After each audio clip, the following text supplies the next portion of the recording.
तो दोस्तों, अगर आप बेल्ट्रॉन डीईओ स्टेनोग्राफर का तैयारी कर रहे हैं तो ये वीडियो आपके लिए है, क्योंकि इस वीडियो में बेल्ट्रॉन प्रीवियस ईयर का सेट प्रैक्टिस करवाया जा रहा है।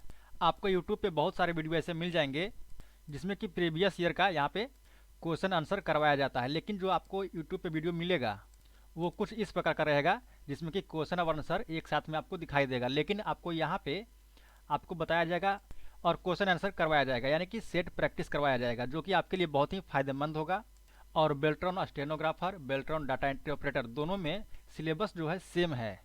और जो पूछने का तरीका है वो देखिए, क्वेश्चन रिपीटेड रहता है, यानी कि एक ही क्वेश्चन को बार बार हर एक सेट में पूछा जाता है। यहाँ पे आपको दिखाई दे रहा होगा, आज हम जो सेट करवाने वाले हैं वो यहाँ पे प्रीवियस ईयर का सेट रहेगा और इसका हम लोग सेट करवाने वाले हैं।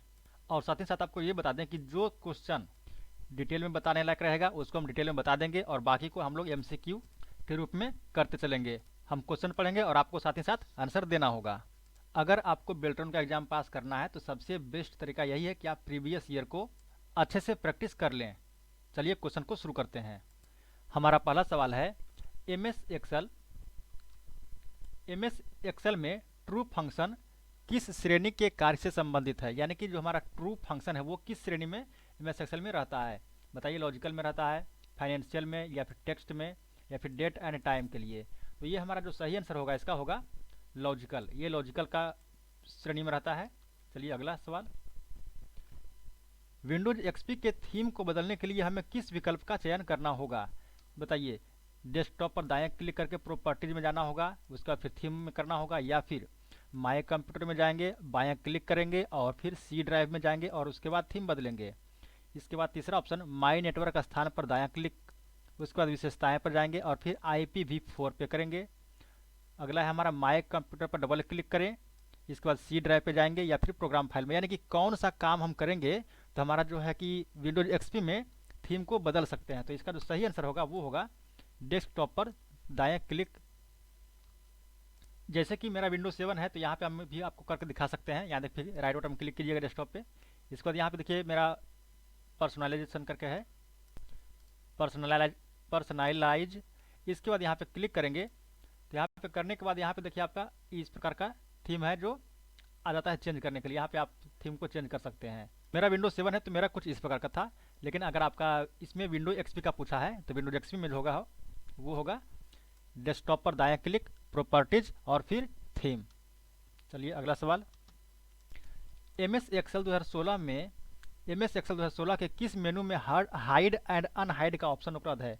यानी कि अगर आप एम एस एक्सेल खोलिएगा तो उसमें किस मेनू में हाइड और अनहाइड का ऑप्शन रहता है। आप देखिए सवाल जो है किस प्रकार का पूछा जाता है, देख रहे हैं। चलिए आपको दिखाते हैं एम एस एक्सेल ओपन कर करके।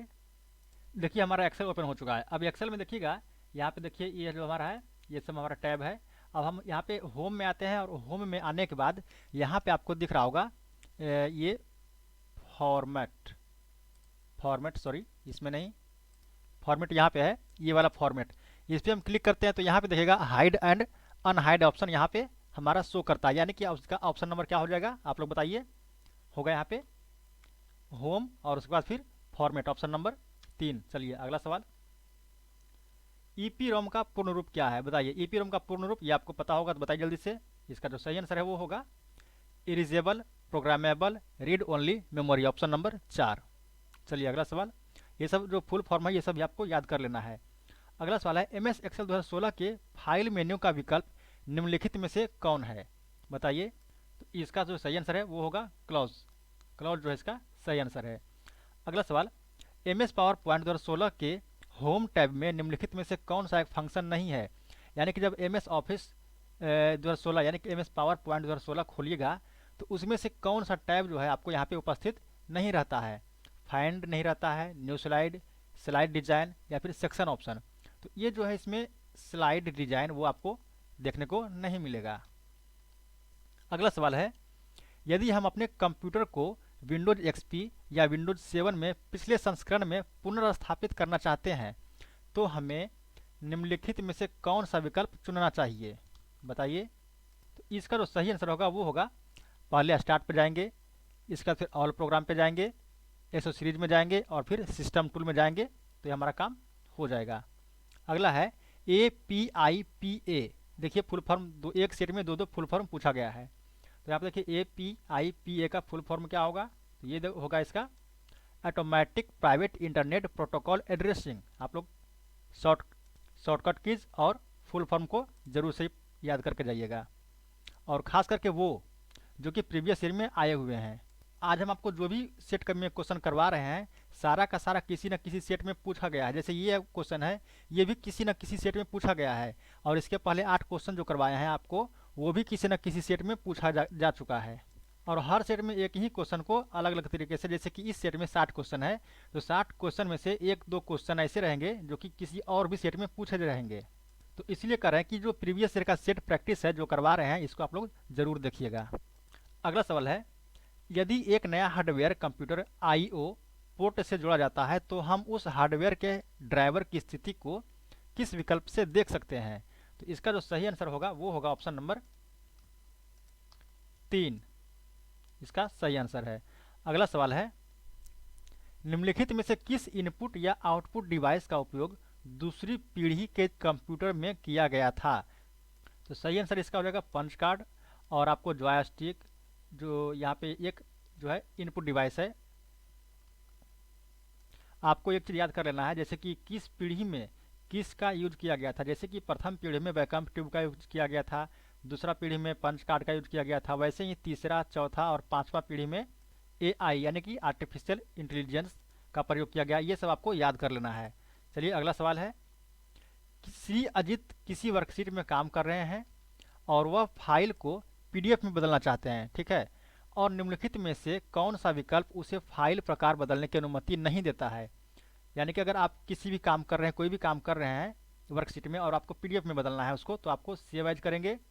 तो ये जो है आपका जब सेव एज कीजिएगा तो आपका PDF का ऑप्शन चला आता है। चलिए वो तो ठीक है, प्रिंट में भी आता है, और ये देखिए फॉर्मेट में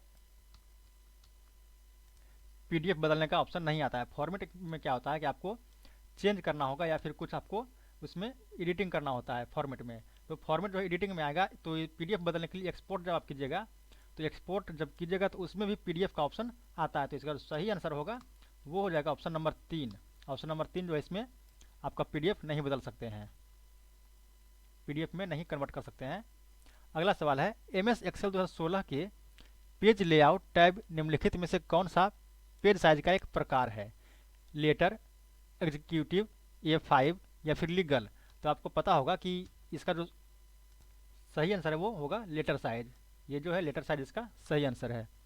अगला सवाल, MS एक्सेल 2016 कॉपी करते समय और फिर पेस्टिंग के समय कुछ फॉर्मेटिंग विकल्प प्रदान करता है। ये विकल्प कहाँ पाए जाते हैं। तो इसका जो सही आंसर हो जाएगा वो हो जाएगा ऑप्शन नंबर 4, होम और फिर पेस्ट स्पेशल। अगला है, वर्ष 2019 के लिए 78 कंपनी का बेकरी का डेटा है। उन कंपनियों का चयन करना आवश्यक है जिनकी वर्ष के दौरान बिक्री 1000 इकाई से अधिक है। इसके लिए MS एक्सेल में कौन से फंक्शन का उपयोग किया जाएगा। तो सिंपल सी बात है, आपको सॉर्ट करना होगा। सॉर्ट का मतलब ये होता है, ऐसे भी आप सिंपल भाषा में समझ सकते हैं, शॉर्ट लिस्ट करना, यानी कि आपको कंपेयर करने का बात आ रहा है, तो यहाँ पे सॉर्ट करने का ऑप्शन ये सही होगा, ना कि एडिटिंग और गो टू और फाइंड ये नहीं होगा। चलिए अगला सवाल है, असेंबलर के बारे में निम्नलिखित में से कौन सही है, बताइए। वीडियो को पॉज कीजिए। तो इसका जो सही आंसर होगा वो होगा ऑप्शन नंबर 4। ये जो है असेंबल लैंग्वेज भाषा और कंप्यूटर प्रोसेसर में लिखित प्रतीकात्मक कोडिंग निर्देश के बीच सेतु का काम करता है, यानी कि दोनों का कोऑर्डिनेशन करता है। अगला सवाल, कोई कॉलेज प्रवेश के लिए फॉर्म प्रिंट करना चाहता है, ठीक है। मुद्रित का मतलब ये हुआ कि प्रिंट करना, ये मुद्रित मतलब होता है प्रिंट करना, और मुद्रा मतलब अगर रहेगा तो वो मुद्रा रुपया भी होता है, और मुद्रा का मतलब एक स्थिति भी होता है, लेकिन यहाँ पे है मुद्रित यानी कि प्रिंट करना। तो इस फॉर्म में कॉलेज के लोगों को सामग्री के पीछे पारदर्शी पाठ के रूप में रखने की आवश्यकता है, यानी कि ये बात कर रहा है वाटरमार्क का। तो ये वाटरमार्क आपको पता होगा, जो पेज रहता है पेज के बीच में ही कुछ आपका लोगो या फिर उसका नाम वहाँ पे शो करता है। तो इसका सही आंसर हो जाएगा वाटर मार्क, ऑप्शन नंबर 4। अगला सवाल है, निम्नलिखित में से कौन सा मेन्यू MS एक्सेल 2016 फाइल का नाम बदलने की अनुमति देगा, यानी कि रीनेम करने के लिए। तो रीनेम किस में होता है, होम में होता है रीनेम, या फिर रेफरेंस में, या फिर फाइल में, या फिर रिव्यू में। तो इसका जो है रीनेम करने का जो ऑप्शन मिलेगा आपको फाइल में मिल जाता है। अगला है, सिस्टम सॉफ्टवेयर में CPU का पूर्ण रूप, ये तो इसका सही आंसर आपको पता ही होगा, CPU सेंट्रल प्रोसेसिंग यूनिट ये तो होता है, लेकिन यहाँ पे सेंट्रल प्रोसेसिंग यूनिट जो है यहाँ पे ऑप्शन में नहीं है, क्योंकि यहाँ पे पूछ रहा है आपसे सिस्टम सॉफ्टवेयर, ये सॉफ्टवेयर की बात कर रहा है ना कि हार्डवेयर की। अगर हार्डवेयर की बात करें तो वो होता है सेंट्रल प्रोसेसिंग यूनिट, लेकिन यहाँ पे अगर सिस्टम सॉफ्टवेयर की बात करें तो इसका होगा कैरेक्टर यूजर इंटरफेस। आप लोग इसको अच्छे से याद कीजिएगा। MS वर्ड 2016 में रिव्यू मेन्यू का हिस्सा निम्नलिखित में से कौन सा नहीं है। तो इसका सही आंसर हो जाएगा ये ऑप्शन नंबर 1। अगला सवाल, डेजीविल, डेजीविल क्या है। तो ये एक प्रकार का प्रिंटर है। ये देखिए इस जो क्वेश्चन है सारा किसी न किसी सेट में पूछा गया है और इसमें भी पूछा गया है। मेल मर्ज में निम्नलिखित में से कौन सा मानक दस्तावेज नहीं है। तो ये मैरिज कार्ड, ये मानक दस्तावेज नहीं है। बाकी इन्वेलप, लेटर, पत्र और डायरेक्टरी ये सारा है। MS वर्ड में एक पैराग्राफ और पेज मार्जिन के बीच की दूरी को क्या कहते हैं, इंडेंट कहते हैं। ये सब सारा क्वेश्चन बहुत ही इंपॉर्टेंट है। निम्नलिखित में से कौन सा मेनू स्लाइड के बीच आवागमन के लिए विकल्प प्रदान करता है। तो आवागमन के लिए ट्रांजिशन, यानी कि जैसे कि आप अगर किसी पावर पॉइंट में कुछ बनाए और उसको अगर आपको प्ले करना है या फिर शो करना है तो आपको ट्रांजिशन में जाना होता है, और ट्रांजिशन जैसे ही कीजिएगा तो वो काम करना शुरू करेगा। अब यहाँ पे देखिए अगला है, नए मेल मर्ज सेटअप विजार्ड में फाइल टाइप का चयन करने के बाद क्या स्टेप होता है। तो इसका होगा सही आंसर रिसिपिएंट का चयन करना होगा। अगला, स्लाइड सॉर्टर व्यू में चयनित स्लाइड के साथ निम्नलिखित में से कौन से कार्य को नहीं किया जा सकता है। तो इसका सही होगा टेबल इंसर्ट करने का काम नहीं किया जाएगा। MS एक्सेल 2016 में कंडीशनल फॉर्मेटिंग लागू करने का विकल्प निम्नलिखित में से कौन सा नहीं है। यहाँ पे देखिए आप लोग इस पे ध्यान देना कि नहीं है पूछा है कि या फिर है। ऐसा ना हो कि अगर आप नहीं है पढ़े और ये पहला ऑप्शन में ही आ जाएगा तो आपको लगेगा ये पूछा है, आप इसको मार देंगे, तो ऐसा गलत हो जाएगा आपका। जो यहाँ पे नहीं है तो इसका जो होगा फॉन्ट कलर। अगला सवाल, निम्नलिखित में से कौन सा एक इनपुट या आउटपुट डिवाइस नहीं है, यानी कि ना तो इनपुट है और ना ही आउटपुट है। तो ये हो जाएगा रैम, क्योंकि माइक्रोफोन जो है और ट्रैक बॉल, टच पैड, ये सब सारा या तो इनपुट है या फिर आउटपुट है। अगला सवाल है, MS एक्सेल के फार्मूला मेन्यू में मैथ एंड ट्रिक फंक्शन में से कौन सा नहीं है। तो ये हो जाएगा स्विच। ये जो स्विच जो है मैथ एंड ट्रिक में फंक्शन नहीं है, बाकी LCM, लॉग और सम तीनों है। अगला सवाल, MS वर्ड में फॉन्ट डायलॉग बॉक्स प्राप्त करने के लिए शॉर्टकट की क्या है, यानी कि अगर आपको MS वर्ड में अगर फॉन्ट जो डायलॉग बॉक्स होता है उसको प्राप्त करना है उसके लिए शॉर्टकट की, यानी कि आप यहाँ पे देखिए शॉर्टकट की मिल रहा है तो शॉर्टकट की भी आपको याद करना होगा। तो इसका जो सही आंसर हो जाएगा वो हो जाएगा ऑप्शन नंबर 3। इसका सही आंसर हो जाएगा ऑप्शन नंबर 3, कंट्रोल D। अगला सवाल, माइक्रोसॉफ्ट द्वारा विंडोज XP में किस वर्ष लॉन्च किया गया। इसका जो सही आंसर होगा वो होगा ऑप्शन नंबर 1, 2001। चलिए अगला सवाल क्या है, यदि कोई मैनेजर स्प्रेडशीट पर पासवर्ड प्रोटेक्शन को सक्षम करना चाहता है ताकि कोई अधीनस्थ अधिकारी MS एक्सेल 2016 की सीट से किसी भी कॉलम या रो को हटा ना सके तो वह कौन सा ऑप्शन चुन सकता है, बताइए। तो वो करेगा ऑप्शन नंबर ये 3, रिव्यू मेन्यू में जाएगा, चेंजेज ग्रुप में जाएगा और वहां से प्रोटेक्ट सीट ऑप्शन का वो सिलेक्ट कर लेगा। अगला सवाल, इंटरनेट या नेटवर्क में VSAT का फुल फॉर्म क्या है, इसमें ये पूछा गया है। देखिए फुल फॉर्म से भी काफ़ी सारे सवाल आते हैं, तो इसका सही आंसर होगा वेरी स्मॉल अपर्चर टर्मिनल, इसका सही आंसर है।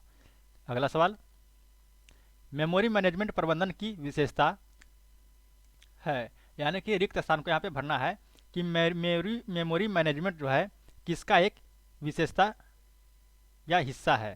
तो इसका सही आंसर हो जाएगा option number 3, memory management system software की एक विशेषता है। अगला सवाल, ethernet adapter network interface card OSI model की निम्नलिखित में से कौन सी एक लेयर पर काम करती है या करता है। तो इसका हो जाएगा सही आंसर डेटा लिंक लेयर। अगला सवाल, ये सब सारे सवाल पूछे गए हैं प्रीवियस ईयर में, आप लोगों को ध्यान देना है। रूटिंग क्या है। तो रूटिंग जो है वो एक नेटवर्किंग में सोर्स या स्रोत से डेस्टिनेशन यानी कि गंतव्य तक डेटा का पैकेट स्थानांतरित करने की प्रक्रिया है। अगला सवाल, MS एक्सेल में सेल के आकार को बदलने के लिए यानी कि रीसाइज करने के लिए कौन सा विकल्प सही है। तो इसका सही आंसर होगा ऑप्शन नंबर 3, रो की ऊंचाई और कॉलम की चौड़ाई को समायोजित किया जा सकता है। समायोजित का मतलब ये हुआ कि बढ़ाना घटाना इसको कर सकते हैं। अगला, कैश मेमोरी का उपयोग किसके लिए किया जाता है। तो कैश मेमोरी का जो उपयोग होगा वो हो जाएगा प्रोग्राम निष्पादन के दौरान बार बार उपयोग किए जाने वाले प्रोग्राम निर्देश और डेटा को स्टोर करने के लिए इसको किया जाता है। अगला सवाल, MS एक्सेल सीट में उपयोगी रोज और कॉलम, ये रोज का मतलब रोज यानी कि ROW रो से है, और कॉलम के बीच अप्रयुक्त रोज और कॉलम है। उन अप्रयुक्त रोज और कॉलम को हटाना आवश्यक है। इसके लिए क्या कदम उठाएंगे। तो उसको हटाने के लिए सबसे पहले आपको सेल को चुनना होगा, फिर होम में जाना होगा, फिर डिलीट करना होगा और डिलीट सीट या रोज को डिलीट सीट या कॉलम पे क्लिक करना होगा। ऐसे इसके और भी कई तरीके हैं, लेकिन इसमें आपको ऑप्शन के अनुसार चलना है कि ऑप्शन के अनुसार कौन सा काम करना होगा। अगला सवाल, फोर्ट्रॉन के बारे में निम्नलिखित में से कौन सा सही है। तो यह जो है एक प्रकार का प्रोग्रामिंग लैंग्वेज है। फोर्ट्रॉन एक प्रोग्रामिंग लैंग्वेज है। MS एक्सेल 2016 में होम टैब के प्रारूप सब मेनू में प्रोटेक्ट सीट का उद्देश्य क्या है। तो प्रोटेक्ट सीट का जो उद्देश्य होता है वो होता है सीट में दूसरों द्वारा अवांछित परिवर्तन करने से रोकना, यानी कि इसका उद्देश्य यही होता है कि कोई भी इसको परिवर्तन न कर सके बिना परमिशन के। चलिए अगला सवाल, किसी कंपनी को 6 अलग अलग मद प्रदान करती है। बिक्री प्रबंधक अपने पर्यवेक्षक के समक्ष प्रस्तुति के दौरान मद के लिए एक स्लाइड तैयार करता है। पर्यवेक्षक सभी स्लाइड को एक विंडो में रखना चाहता है ताकि वह तुलना कर सके कि निम्नलिखित में से कौन सा फंक्शन का बिक्री प्रबंधक द्वारा उपयोग किया जाएगा। तो इसका जो सही आंसर होगा वो होगा ऑप्शन नंबर 2, स्लाइड शॉर्टर। अगला सवाल, MS एक्सेल 2016 के फॉर्मेट सेल ऑप्शन में सेटिंग के संबंध में कौन सा कथन गलत है। तो इसका जो सही आंसर हो जाएगा ऑप्शन नंबर 2, ये गलत है। MS एक्सेल में निम्नलिखित में से कौन सा फॉर्मेटिंग सेल्स का हिस्सा है। फॉर्मेटिंग सेल का हिस्सा इसमें से कौन सा होगा। तो अलाइनमेंट और इंडेंट जो है ये फॉर्मेटिंग एक्सेल में होता है, यानी कि यहाँ पे ये फॉर्मेटिंग सेल का हिस्सा है, लेकिन बाकी जो टेबल इंसर्ट करना, कमेंट लिखना, प्रिंट प्रीव्यू देखना, ये फॉर्मेटिंग सेल का हिस्सा नहीं है।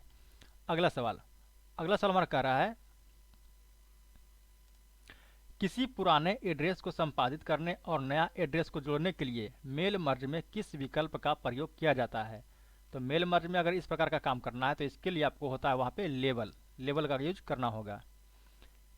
ईमेल का उपयोग पहली बार कहाँ किया गया था। तो वो होगा अपर्नेट। ये देखिए बहुत बार पूछा गया है। MS वर्ड फाइल में कोई छात्र डिफॉल्ट फॉन्ट कलर के साथ नोट्स तैयार कर रहा है। वह पीले रंग की पृष्ठभूमि में कुछ प्रमुख बिंदुओं को चिन्हित करना चाहता है। इस उद्देश्य के लिए उसे निम्नलिखित में से किस विकल्प का चयन करना होगा। तो इसका जो सही आंसर होगा टेक्स्ट हाईलाइट कलर। यहाँ पे जो लोग बोलेंगे फॉन्ट कलर, तो फॉन्ट कलर से क्या होता है कि फॉन्ट कलर से जो लिखा हुआ टाइप है वो होगा चेंज, लेकिन यहाँ पे आपसे पूछ रहा है कि पृष्ठभूमि यानी कि जो यहाँ पे लिखा हुआ है तो उसके पीछे में जो बैकग्राउंड है उसका रंग चेंज करना है। तो इसके लिए होगा टेक्स्ट हाईलाइट कलर, इसका सही आंसर होगा। अगला सवाल, MS वर्ड 2016 में क्रॉस रेफरेंस फंक्शन को किस मेनू में चुना जा सकता है। तो इसका जो सही आंसर होगा ऑप्शन नंबर 2।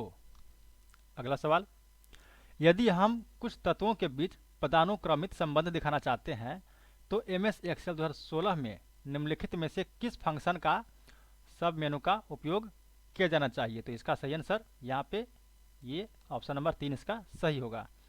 अगला, MS वर्ड में फॉर्मेटिंग में हैंगिंग फंक्शन के साथ जुड़ा होता है, तो ये इंडेंशन इसका सही आंसर है। अगला सवाल, MS वर्ड 2016 का फाइल एक्सटेंशन कौन सा है? ऑप्शन नंबर 1 इसका। आपको देखिए एक चीज़ याद करना है, जितने भी जैसे MS एक्सेल का एक्सटेंशन नेम क्या होता है, पावर पॉइंट का और जैसे पेंट का, ये सब का आपको एक्सटेंशन नेम याद करना होगा। यानी कि जितने भी सिस्टम सॉफ्टवेयर हैं सबका एक्सटेंशन नेम आपको याद कर लेना होगा। PDF का, फिर वीडियो का, ऑडियो का, सारा का एक्सटेंशन नेम अलग अलग होता है, वो आपको याद करने हैं। अगला सवाल, कोई निवेशक वर्ष 2018 की अवधि के लिए शेयर की कीमतों में रुझान चाहता है, उसके लिए कौन सा विकल्प वो करना चाहेगा? तो वो होगा कॉलम चार्ट इसका, सॉरी ये लाइन चार्ट होगा इसका सही आंसर। लाइन चार्ट के माध्यम से ये इसको जानेगा कि किसमें जो है कितना शेयर का कीमत कैसे घटा या बढ़ा, जो भी चेक करना वो कर सकता है। अगला सवाल, मेल मर्ज में किसी मौजूदा लेवल को संशोधित करने के लिए चरणों का सही क्रम क्या है? तो इसका जो सही आंसर हो जाएगा ऑप्शन नंबर 2 इसका सही आंसर हो जाएगा।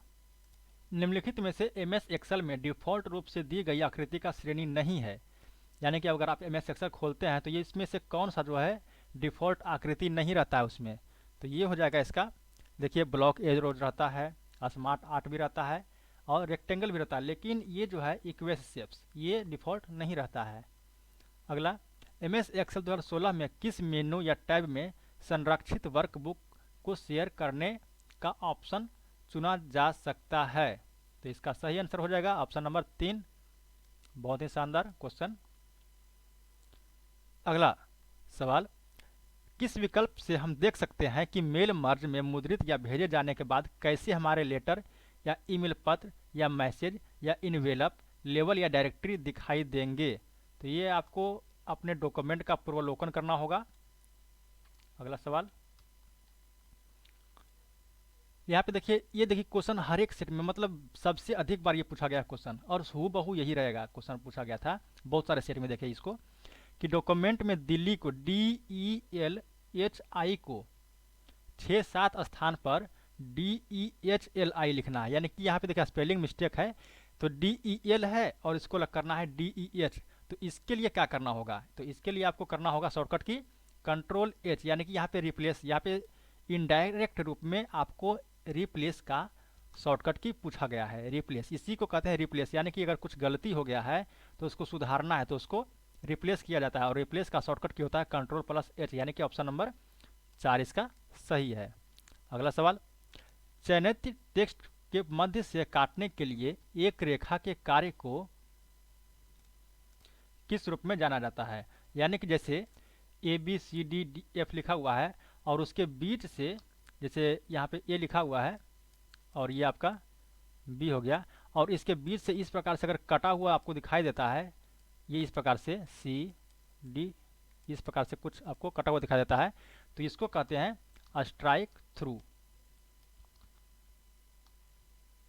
स्ट्राइक थ्रू कहते हैं इसको। अगला है, यदि कोई यूजर विंडोज XP में इंटरनेट एक्सप्लोरर से कोई फाइल डाउनलोड करता है तो डाउनलोड की गई फाइल का डिफ़ॉल्ट स्थान, यानी कि आप अपना सिस्टम में अगर कुछ भी डाउनलोड करते हैं विंडोज इंटरनेट एक्सप्लोरर से, चाहे वो ब्राउज़र हो, सॉरी वो क्रोम हो या फिर कुछ भी हो, तो वहाँ पे अगर आपको डाउनलोड करते हैं तो वो आपको जो डिफ़ॉल्ट होगा वो सेव होगा ड्राइव में, माई डॉक्यूमेंट में जाकर के वो सेव होता है। पावर पॉइंट के व्यू मेनू में न्यू विंडो ऑप्शन का उद्देश्य क्या है? तो न्यू विंडो को उसी में यहाँ पे आपका हो जाएगा दूसरी विंडो में खोलना, उसी प्रेजेंटेशन को दूसरे विंडो में खोलना। अगला है, ये पढ़ लीजिए, इसको वीडियो को पॉज करके पढ़ लीजिएगा, और इसको जो सही आंसर होगा वो होगा ऑप्शन नंबर 2।